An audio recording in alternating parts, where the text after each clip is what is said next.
Muito bem, meus irmãos, tivemos 2 semanas na Escola Bíblica Dominical a considerar a questão de desânimo, desespero e esperança. E há na Escritura vários destes pares antagónicos, e são bastantes. A Escritura sempre apresenta um aspecto positivo, outro negativo. Um que parece que nos é mais agradável, outro menos. Porque o ser humano é assim mesmo. Nós passamos por situações desagradáveis, mas às vezes por situações que nos dão muita alegria, não é? E o que eu queria considerar, quero considerar hoje com os irmãos e na próxima semana, é alegria versus tristeza. Alegria ou tristeza. Até na sequência daquilo que considerámos as semanas anteriores e daquilo que temos vivido nestes dias. E começando pela tristeza. A nossa primeira pergunta é: quando é que começou a tristeza? Isto é, quando é que o homem começou a ficar triste? Quando é que alguma coisa aconteceu que deixou o homem profundamente triste, pesaroso? E, meus irmãos, não precisamos de muito, basta ir a Gênesis capítulo 3. Gênesis capítulo 3, na sequência exatamente da desobediência do homem, depois de Deus o ter feito, conforme a sua imagem e a sua semelhança. Em Gênesis capítulo 3, verso 16, encontramos o primeiro sinal de tristeza que viria para as mulheres. E depois para o homem também, certamente. Mas Gênesis capítulo 3, verso 16. E a mulher disse: multiplicarei grandemente a dor da tua conceição. Em dor darás à luz filhos, e o teu desejo será para o teu marido, e ele te dominará. A dor traz tristeza. A dor traz sofrimento, a dor deixa o ser humano completamente desconfortável e cheio de inquietudes, dúvidas. E claro que a mulher poderia perguntar: mas senhores, porquê essa dor que virá? Porquê é que eu hei de ter os filhos com dores? E ela nem se atreveu a perguntar, porque ela sabia a resposta, não é? Ela sabia exatamente que tinha desobedecido ao Senhor, que tinha renunciado àquela palavra que o Senhor tinha dito. Poderiam comer do fruto de toda a árvore, exceto daquele, porque no dia em que dele comessem, certamente morreriam. E digamos que o primeiro sentimento de algum desconforto para a mulher e para o homem foi pelo facto de que Deus se afastou deles. Quando entrou a desobediência, quando entrou o pecado, Deus afastou-se. E houve todo aquele processo em que, curiosamente, Adão e Eva acabaram por pegar numas folhas de alguma árvore e taparam-se, porque eles deram conta de que estavam nus. Estavam anteriormente, mas não os incomodava. Porquê? Porque não viam nenhum mal. A partir dali começaram a ver mal ainda onde não existia. Mas, de certo modo, os seus olhos foram despertos para isso. E Adão, que foi questionado por Deus acerca daquilo que tinha feito, ele desculpou-se. Olha, a culpa foi da mulher que me deste. E para muitos homens a culpa é sempre da mulher. Não é? Mulher é que paga tudo. Não há dúvida alguma que, neste caso concreto, o pecado veio pela mulher. Mas também não há dúvida nenhuma que não parou na mulher. O homem também quis. E, portanto, é tão culpado quanto ela. Porque, para os dois, Deus tinha dado a mesma palavra. Foi ao casal que Deus disse: podereis comer de todas as árvores do jardim, menos daquela. Daquela não. Podeis comer, não disse a Eva, não disse a Adão, foi aos dois. E, portanto, ambos foram coniventes, ambos desobedeceram a Deus. E por isso mesmo, digamos, este sentimento de distanciamento de Deus já em si traz alguma dor, já em si traz algum sentimento de insatisfação. Não é? Mas depois veio então a tristeza mais agudizada. Com esta profecia, com esta indicação de que com dor terás os teus filhos. Com dor darás à luz os teus filhos. De há uns anos para cá, e já lá vão bastantes, há a ideia de que a mulher pode ter o parto sem dores. Há mulheres que conseguem ter os filhos sem grande dor, mas há sempre alguma dor. Há sempre alguma carga emocional aí. Mas com outras, ter um filho é de grande dor, não é? E isso, naturalmente, que também acabou por deixar a mulher como mais dependente do seu marido. Mas o homem não ficou sem punição, não é? O verso 17 diz, ao homem disse, porquanto deste ouvidos à voz de tua mulher e comeste da árvore que te ordenei, dizendo, não comerás dela, maldita é a terra por tua causa. Em fadiga comerás dela todos os dias da tua vida. E esta fadiga trazia o quê? Trazia tristeza. A fadiga era resultado de um trabalho em que o homem esgotava as suas forças, cansava-se, e isso traz tristeza. Mas a própria terra produzirá espinhos e abrolhos. E espinhos e abrolhos acabam por ser, digamos, sinais aqui evidentes de que a natureza também foi afetada. Não é? E o verso 19, do suor do teu rosto comerás o pão, até que tornes à terra, porque dela foste tomado, porquanto és pó, e ao pó tornarás. E há aqui um anúncio claro da morte. Não é? A morte que iria trazer tristeza. Não é? E isso consequência de um mesmo ato de desobediência. Então, digamos, a origem da tristeza do homem, da mulher, está exatamente aqui, nesta desobediência. E depois, meus irmãos, aquilo que nós vamos lendo por aí adiante, vemos que a humanidade foi de mal a pior. Logo alguma coisa que aconteceu tremendamente dramática na vida daquele casal. Eles tiveram 2 filhos, Caim e Abel. Nós vamos virar para o capítulo 4 de Gênesis, e vamos ler dos versos 8 até 14.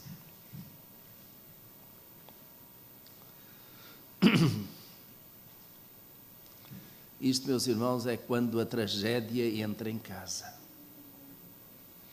E entra em casa de uma forma que é tão dramática, tão penosa. Gênesis capítulo 4, verso 8. Falou Caim com o seu irmão Abel. Estando eles no campo, Caim se levantou contra o seu irmão Abel e o matou. Perguntou, pois, o Senhor a Caim, onde está Abel, teu irmão? Respondeu ele, não sei, sou eu o guarda do meu irmão? Disse Deus, que fizeste? A voz do sangue de teu irmão está clamando a mim desde a terra. Agora, maldito és tu desde a terra, que abriu a sua boca para, da tua mão, receber o sangue de teu irmão. Quando lavrares a terra, não te dará mais a sua força. Fugitivo e vagabundo serás na terra. Então disse Caim aos senhores, é maior a minha punição do que a que eu possa suportar. Eis que hoje me lanças da face da terra, também da tua presença ficarei escondido. Serei fugitivo e vagabundo na terra, e qualquer que me encontrares, matar-me-á. Meus irmãos, estava desencadeado toda uma série de maldade, uma série de violência, e ela começa na casa de Adão e Eva. Não é? Este foi apenas o início daquilo que nós conhecemos hoje. Não é? E o início daquilo que se foi desenvolvendo em termos de multiplicação de maldade, de tal modo que anos depois, e é verdade que nós lemos meia dúzia de páginas, nem meia dúzia de páginas, lemos alguns capítulos e chegamos ao capítulo 6, quando, através de Noé, Deus anuncia o dilúvio. E o dilúvio tinha exatamente por finalidade castigar toda a humanidade por causa daquilo que ela tinha feito, porque a maldade se multiplicava, ao ponto de ter ficado apenas uma família entre milhares e milhares que haveria naquela altura. E trouxe muita tristeza. A tristeza faz parte de nós. E a tristeza é, muitas vezes, resultado de alguma coisa errada. De alguma coisa que ou fizemos errado ou que outros fizeram e que nós sofremos. Vejam concretamente aqui. Caim fez uma coisa errada. Quem sofreu? Quem sofreu? Sim, mas quem sofreu concretamente ali? Logo de imediato o seu irmão Abel, não é? Foi morto. Mas também os seus pais. Quando nós fazemos alguma coisa errada, não fica apenas por aí, muitas vezes. Ela abrange, atinge outras pessoas e isso provoca tristeza, provoca dor, provoca um mal-estar. Alegria versus tristeza traz isso mesmo. Meus irmãos, vamos ver ainda no livro de Gênesis, e eu tenho várias passagens aqui para vermos. Em Gênesis, vamos para Jacó. Jacó, José, aquela família que nós conhecemos que é, de facto, fundamental em todo este processo. E vamos começar por Gênesis capítulo 37. Gênesis 37. Os irmãos vejam como a maldade de uns irmãos, caindo sobre outro irmão, provoca grande tristeza, grande pesar para alguns dos irmãos, mas também para os pais. E as consequências que um ato desses vai trazer. Em Gênesis capítulo 37, nós vamos lendo acerca de José. Só para recordar e situar aqui muito brevemente, Jacó teve 4 mulheres, das quais teve vários filhos, e da última mulher teve 2 filhos, de nome José e Benjamim, sendo este o último e o menor, o mais novito, não é? José era um homem que Deus já estava a trabalhar e que às vezes tinha sonhos. E a dado passo, esses sonhos iam irritando alguns dos seus irmãos. Porque nesses sonhos José aparecia numa posição mais elevada e os outros como que se tinham que curvar. E eles não gostavam disso. E, de certo modo, chegou a um ponto em que odiavam o seu irmão porque José, ainda assim dos 12, era o preferido, ou um dos preferidos, juntamente com Efraim, com Benjamim. Mas José era claramente um dos preferidos do seu pai. E os irmãos tinham inveja. A mesma inveja, o mesmo tipo de sentimento, porventura, que Caim teve de Abel quando Deus não aceitou a oferta de Caim. E, meus irmãos, este sentimento de inveja entra no nosso meio. E vejam como o sentimento de inveja sempre provoca o quê? Tristeza. Sempre leva, de um modo geral, a um ato ou a algumas palavras que são de choque e que causam tristeza a alguém. Daí que nós devemos refletir acerca dos nossos sentimentos. Será que temos algum sentimento de inveja? Não estou a dizer, mas será que temos algum sentimento de inveja? Alguma coisa que nos distancia de outro irmão, de alguém de família que nos provoca assim um sentimento de mal-estar juntamente com eles e que pode degenerar, pode avançar? Espero que não. Mas aconteceu, neste caso concreto, com os irmãos de José. Então, Gênesis capítulo 37, José acabou por ser vendido pelos seus irmãos e o relato está em Gênesis capítulo 37, versículo 26 em diante.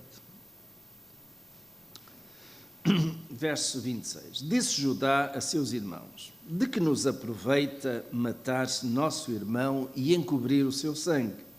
Vinde, vendamo-lo a esses ismaelitas e não seja nossa mão sobre ele, porque é nosso irmão, nossa carne. E escutaram-no seus irmãos. Ao passarem os negociantes medianitas, tiraram José, alçando da cova, e venderam-no por 20 ciclos de prata aos ismaelitas, os quais o levaram para o Egito. Ora, Ruben voltou à cova, e eis que José não estava na cova, pelo que rasgou as suas vestes. E, tornando a seus irmãos, disse: o menino não aparece, e eu aonde irei? Tomaram então a túnica de José, mataram um cabrito, tingiram a túnica no sangue, e enviaram a túnica de várias cores, mandando levá-la a seu pai e dizer-lhe: achamos esta túnica, vê se é a túnica de teu filho, vê se é a túnica de teu filho ou não. Ele a reconheceu e exclamou: a túnica do meu filho. Uma besta fera o devorou, certamente José foi despedaçado. Então Jacó rasgou as suas vestes e pôs saco sobre os seus lombos e lamentou seu filho por muitos dias. E levantaram-se todos os seus filhos e todas as suas filhas para o consolarem. Ele, porém, recusou ser consolado e disse: na verdade, com choro hei de descer para o meu filho até ao Seol. Assim o chorou seu pai. Os medianitas venderam José no Egito a Potifar, oficial de Faraó, capitão da guarda.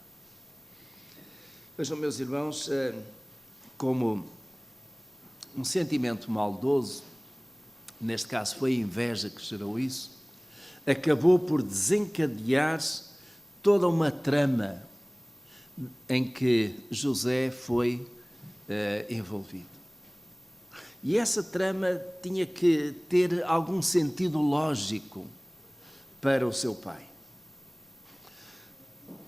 E o que é que eles pensaram? É a túnica de José? O nosso pai vai reconhecer? Invariavelmente. Se essa túnica for manchada de sangue, nós nem precisamos de colocar nenhuma legenda ou nenhum letreiro. O nosso pai vai entender que o nosso irmão José foi morto. E isso nos basta. E como ele foi vendido e foi levado para longe, então o problema estava resolvido. Meus irmãos, vejam como às vezes a mente humana vai arquitetando estas sequências de pensamento de que se eu fizer desta forma eu consigo tapar aquilo, se eu fizer daquela forma eu cubro aquilo. E de facto os irmãos de José conseguiram cobrir a venda do seu irmão. E pensavam eles que o problema estava resolvido para sempre.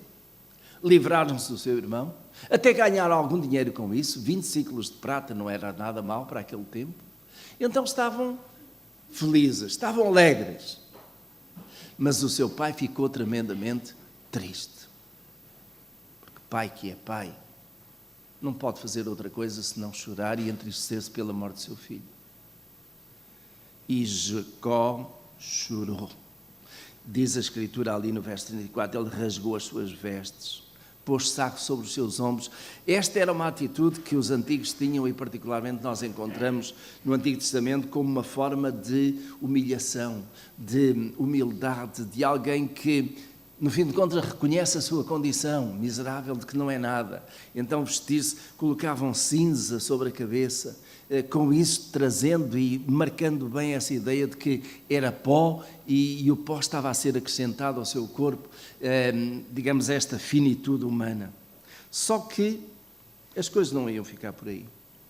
José foi vendido, vejam para onde ele foi, não foi por acaso que os midianitas, que não tinham nada a ver nem com os hebreus, nem com os egípcios, os midianitas acabaram por levar José, venderam-no no Egito a Potifar, que era oficial de Faraó. E José vai começar por baixo, vai começar ali na condição mais humilde e vai passar por umas vicissitudes tremendas também. Até que a capacidade que Deus havia dado a José de interpretar sonhos, o vai trazer cada vez mais a uma posição de destaque junto de Faraó. E, meus irmãos, chega àquele ponto em que Faraó, de tal modo, foi subindo por causa da sua integridade, por causa da graça de Deus, foi prosperando, que ele chegou a número 2 no Egito. Abaixo de Faraó, somente ele. E Faraó acabou por lhe conceder todas as condições e regalias. Digamos, segundo a terminologia de hoje, podemos dizer que ele seria vice-governador ou vice-imperador. Uma posição de destaque. E é nessa posição de destaque que, nesse contexto económico e político naquela altura, que há uma grande fome em Jerusalém, em toda a Judeia, em toda a Palestina. E Jacó, com os seus filhos, acaba por ficar numa situação de grande aperto. Foram esgotando as suas reservas, não tinham mais, e Jacó, que tinha alguns bens, acaba por mandar os seus filhos, não todos, mas mandar os seus filhos até ao Egito para comprar trigo. E é interessante aquilo que vai acontecer. Gênesis capítulo 42, vamos ver vários versículos aí. Gênesis capítulo 42, vamos começar no versículo 7.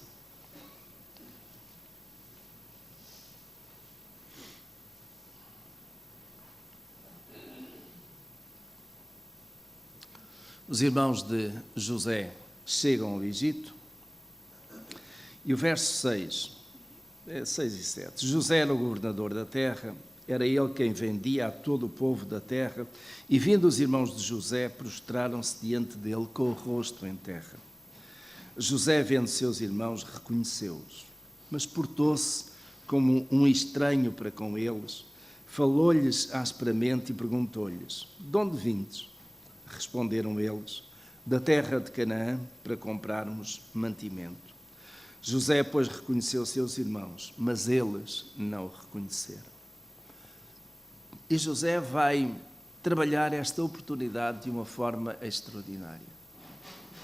Sem dúvida alguma que José quer ajudar os seus irmãos, mas ao tê-los reconhecido, José coloca-se nas mãos de Deus, diante do Senhor, para que Deus lhe dê sabedoria de como lidar com aquele momento.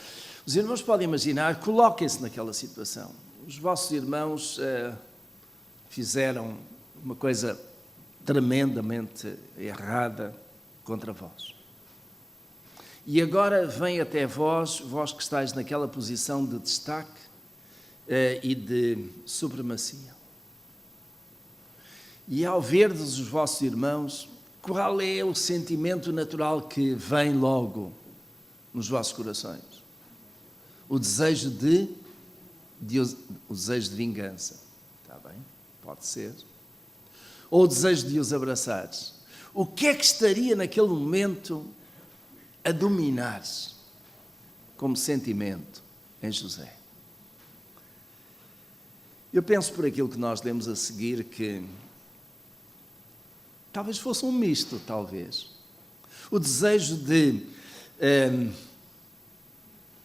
poder ajudá-los, mas ao mesmo tempo diz: vais pagar um pouquinho daquilo que fizeste, não é? E este é o sentimento. E José, de certo modo, faz isso. Ele podia logo naquela altura ter mandado os seus criados para fora, ficar sozinho com eles, como veio a acontecer mais tarde. Mas ele foi duro com eles. Foi duro.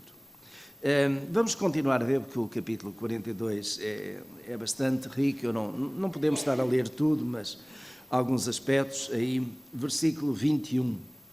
Capítulo 42, versículo 21.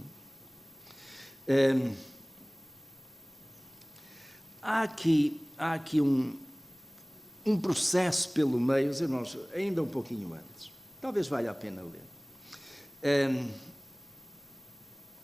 Verso 9. Lembrou-se então José dos sonhos que tivera a respeito deles e disse-lhes: vós sois espias e viestes para ver a nudez da terra? Responderam-lhe eles: Não, senhor meu, mas teus servos vieram comprar mantimento.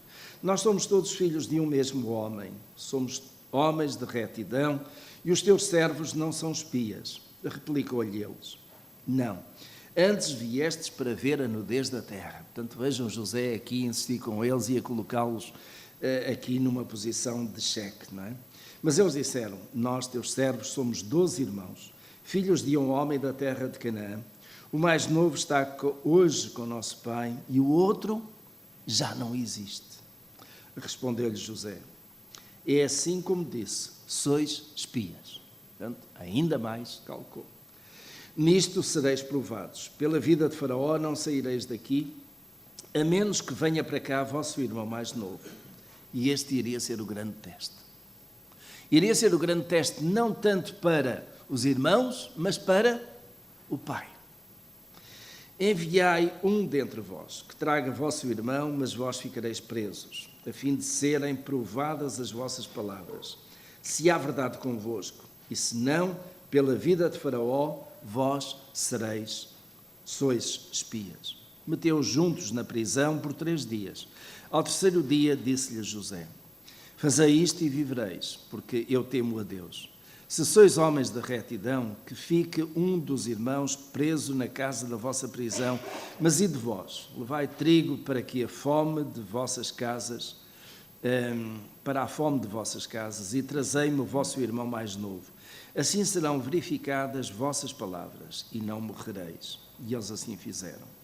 Então disseram uns aos outros: nós, na verdade, e aqui vem a confissão de culpa, não é? O reconhecimento de culpa. Nós, na verdade, somos culpados no tocante a nosso irmão, porquanto vimos o quê? A angústia da sua alma, quando nos rogava, e não o quisemos atender. É por isso que vem sobre nós esta angústia. Os irmãos estão a ver, a angústia às vezes parece que tem o efeito boomerang. Nós lançamos e ela dá a volta e chega até nós, mais tarde. E foi aquilo que aconteceu.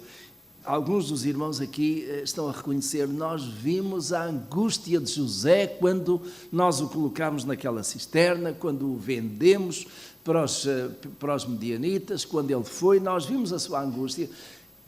E a angústia, digamos, de alguém que diz: que mal fiz eu para me fazer isto, não é? Agora, nós é que sentimos a angústia veio para nós, não é?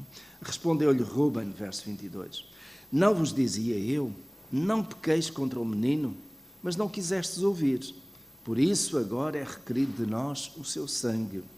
E eles não sabiam que José os entendia, porque havia intérprete entre eles. Nisto José se retirou deles e chorou. José manteve ali uma figura firme, mas lá por dentro o seu coração estava muito triste. Muito triste. Meus irmãos, isto mostra que às vezes nós conseguimos ter uma certa postura, mas sabe Deus o que vai cá dentro, não é? Sabe Deus o que estamos a sentir. Talvez seja por isso que o povo diz: quem vê caras não vê corações. E há quem consiga colocar uma cara alegre, ou pelo menos uma cara que está em paz, mas lá por dentro está em sofrimento, está em angústia, está em tribulação. José chegou àquele ponto, porque era humano naturalmente, que teve que se refugiar num lugar, e isto é a primeira vez de outras vezes, teve que se refugiar num lugar e chorar, porque ele não continha mais. Digamos, foi como que um reviver de tudo aquilo que os seus irmãos tinham feito e a forma como o venderam, como o desprezaram, mas ao mesmo tempo a oportunidade agora do encontro e de refazer as coisas. Não é? Mas o grande teste iria ser o irmão mais novo. E porquê, meus irmãos? José sabia muito bem que o seu pai não iria abrir mão do seu irmão mais novo. Seria o grande teste. Seria, porventura, a forma também do seu pai poder vir para lá, porque a fome iria apertar ainda mais. Capítulo 42, versos 33. Os irmãos já voltaram, chegaram juntos Jacó e estão a relatar o que aconteceu. E depois diz: respondeu-nos o homem, o Senhor da terra: nisto conhecerei que vós sois homens de retidão.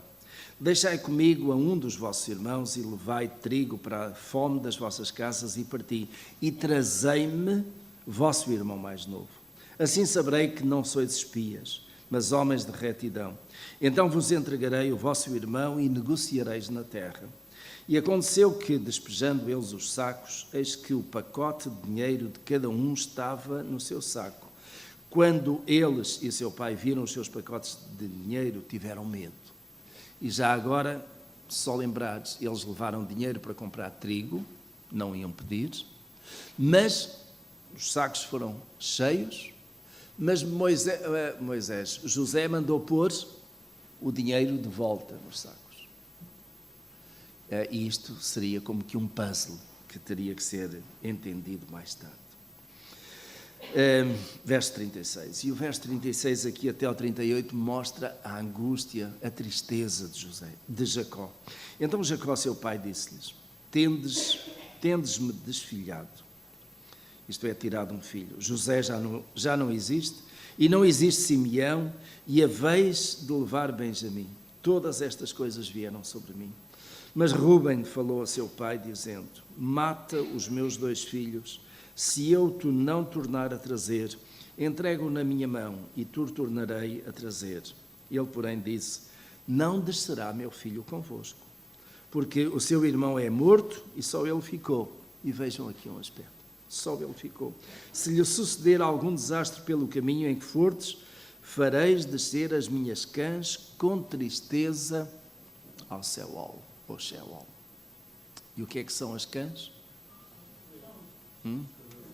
Os cabelos brancos, ou seja, era um homem já velho que iria descer à cova porque a tristeza o iria consumir, iria esmagar.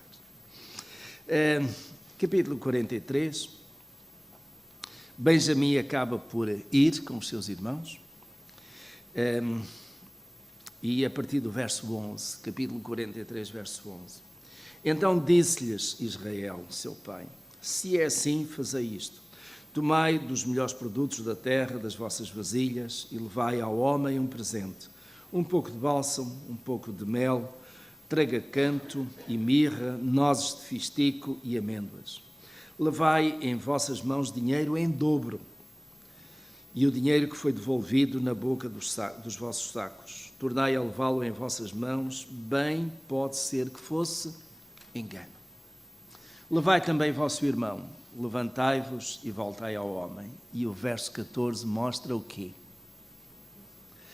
E Deus Todo-Poderoso vos dê misericórdia diante do homem, para que ele deixe vir convosco vosso outro irmão e Benjamim. E eu, se for desfilhado ficarei. Meus irmãos, eu vejo nestas palavras 2 coisas. Por um lado, confiança absoluta em Deus, o Deus Todo-Poderoso. Mas, por outro lado, vemos também que Jacó já se estaria a preparar para o pior. Portanto, ele confiava em Deus e aceitava perfeitamente, mesmo que Deus acabasse por permitir que os seus filhos ficassem lá. E ele já estava como que a conformar-se com isso, se isso fosse o quê? A vontade de Deus. Mas iria causar muita tristeza. Meus irmãos, vamos andando, capítulo, os irmãos chegam lá, levam, vamos chegar ao capítulo 45, e é a altura, digamos, tão emocional para toda a gente. É aquele momento em que José se vai revelar aos seus irmãos, se vai dar a conhecer. Capítulo 45, vamos ver os primeiros 10 versículos. Então José não se podia conter diante de todos os que estavam com ele, e clamou: fazei a todos sair da minha presença. E ninguém ficou com ele quando se deu a conhecer a seus irmãos. e levantou a voz em choro, de maneira que os egípcios o ouviram, bem como a casa de Faraó. Se nós vejam, e eu pergunto, este choro era de tristeza ou de alegria? Agora já era de alegria, não é? Ele não conseguia conter mais. E não conseguia conter mais porquê? Digamos, houve dois elementos que marcaram muito. Um deles, e ele perguntou isso logo desde o início, o vosso pai ainda vive? Ainda vive. E o vosso outro irmão ainda está vivo? Está. Então esse para José, esse foi um momento de alívio. O pai ainda estava vivo e ele teria a oportunidade de o ver, passados anos, e o seu irmão mais novo também estava. E é agora, digamos, este segundo momento em que o pai ainda está vivo e o seu outro irmão está ali, ou seja, os outros 11 irmãos de José estão ali. Disse então José a seus irmãos: eu sou José. Vive ainda meu pai? E seus irmãos não lhe puderam responder, pois estavam pasmados diante dele. José disse mais a seus irmãos: chegai-vos a mim, peço-vos. E eles se chegaram. Então ele prosseguiu: eu sou José, vosso irmão, a quem vendestes para o Egito. Agora, pois, não vos entristeceis. Ou seja, aquilo que era tristeza até agora vai mudar para alegria. Nem vos aborreçais por me haverdes vendido para cá. Eles estariam pesarosos por isso.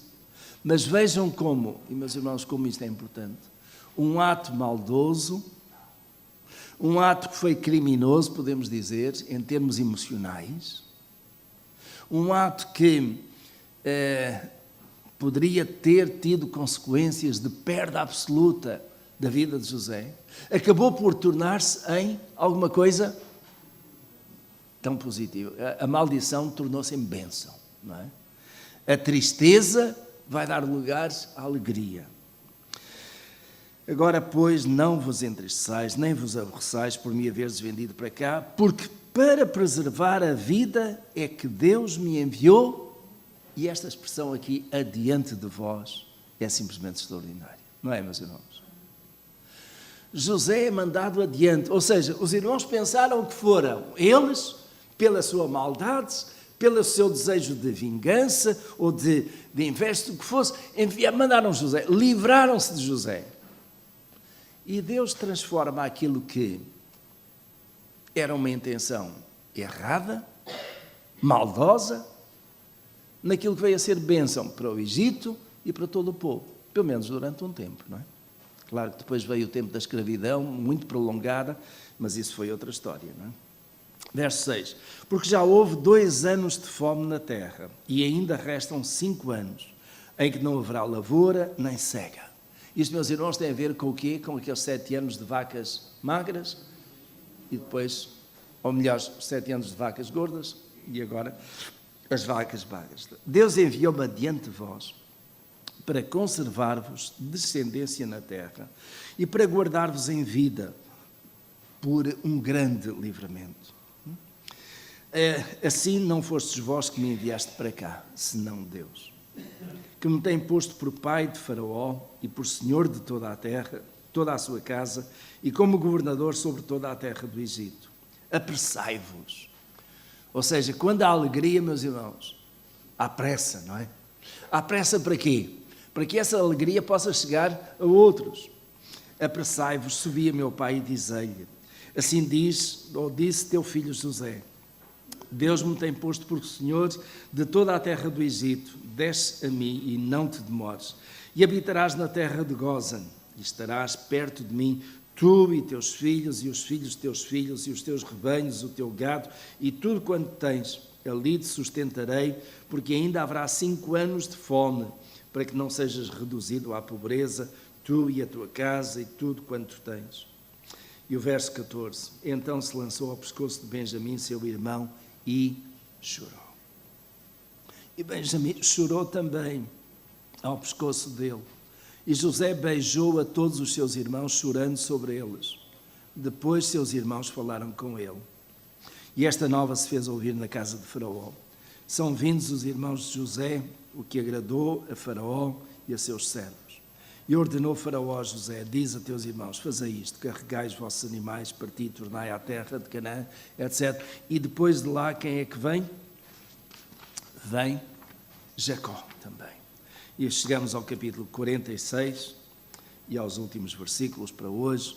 Capítulo 46, versículos 28 a 30.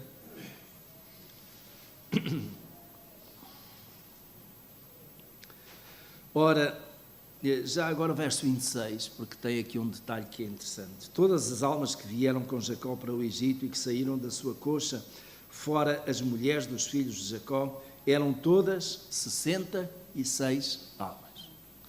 Uma pequena família. E são estes que depois no Egito se vão multiplicando e que dão origem a milhares e milhares. Ora, Jacó, verso 28. Jacó enviou Judá diante de si a José para o encaminhar a Gósen. E chegaram à terra de Gósen. Então José aprontou o seu carro e subiu ao encontro de Israel, seu pai, a Gósen. E, tendo-lhe apresentado, lançou-se ao seu pescoço e chorou sobre o seu pescoço longo tempo. Israel disse a José: morra eu agora, já que tenho visto o teu rosto, pois que ainda vives. E agora, no meio da alegria, Jacó está pronto a morrer. Porquê? Tudo aquilo que ele queria estava ali. Era ver de novo o seu filho. E agora, como este morra eu agora, eu já estou em paz, já posso ir. Mas até aí, Jacó estava em grande perturbação, agitação, não é? Mas chorou longamente sobre o pescoço de seu pai. Os irmãos podem imaginar como foi aquele encontro. E vejam, meus irmãos, nós vamos continuar com este tema no próximo domingo e talvez no seguinte ainda. Tristeza que dá lugar a alegria. E se nós olharmos bem para a nossa vida, temos passado por tristezas, situações muito difíceis, dolorosas, mas que Deus está a trabalhar e que trazem alegria. E uma das coisas que eu quero deixar bem marcado é isto. José foi vendido pelos seus irmãos, que se quiseram desfazer dele. Mas ele depois diz: não fostes vós que mandaste para aqui, foi o Senhor. Meus irmãos, olhando apenas desta maneira e pensando e refletindo na nossa vida, nas coisas que nos acontecem, aquilo que nos acontece é porque alguém assim determinou? Ou Deus de algum modo abriu a porta e está a conduzir desse modo? Nós, quando estamos mergulhados nos problemas, nem damos conta disso. Mas mais tarde podemos olhar para trás e o Senhor mostra que Ele estava lá, naquele processo. E nós não demos conta. Amém? Vamos fazer uma breve pausa. Teremos o nosso